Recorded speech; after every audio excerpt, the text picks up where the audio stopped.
Breaking news, there's a new legislative threat to compounded GLP-1s, and it's a bill in Florida. Everybody that I've spoken to in the industry has said that this will absolutely stop compounded GLP-1s. And why should you care if compounding stops in Florida? Well, Florida is a huge part of the compounding ecosystem. I think Florida might have as much as 30% or more of the compounded supply in the United States.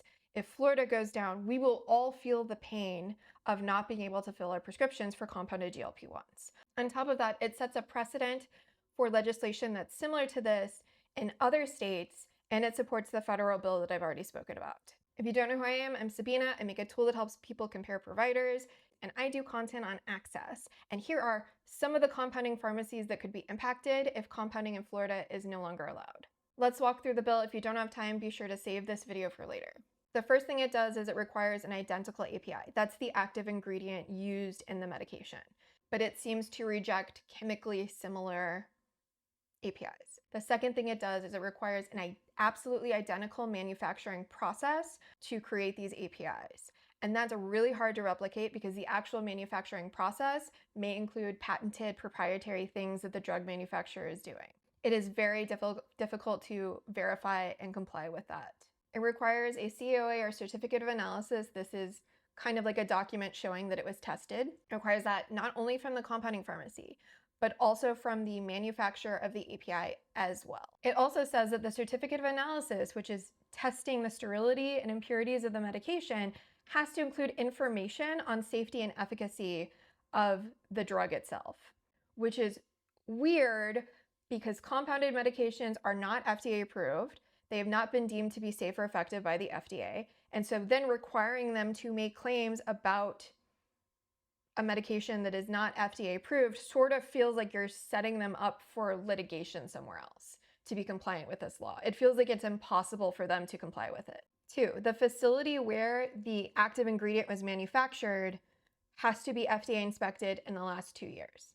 Now, this on surface level does not sound that bad, but then I went and did a deep dive and I realized the FDA very rarely is inspecting on a 2-year cadence. They're often, for foreign manufacturers, inspecting more at a 4 to 7-year cadence. And since the COVID pandemic, they've had a huge backlog. So the FDA has been doing its best job to try and triage based on manufacturers that have a long time good standing versus manufacturers that are having complaints.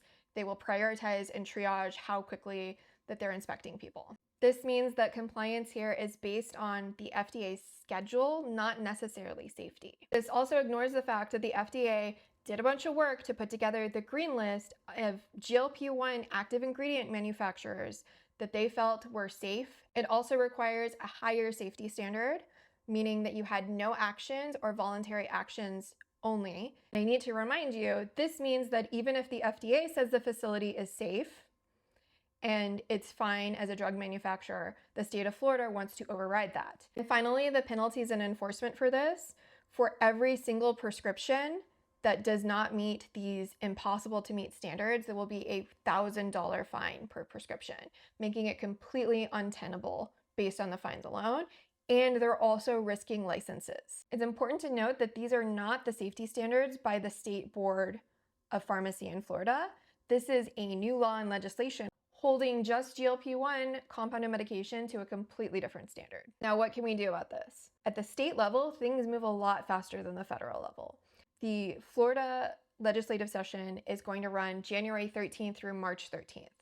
And we might have 3 days notice before this goes to committee. What you can do now, particularly if you live in Florida, contact your representatives, tell them about SB 860. You can both email and call them on the phone. You can also go in person to their offices where you're located in your district or at the state capitol. I'm going to remind you to do this again when we're closer to the start of the state's legislative session.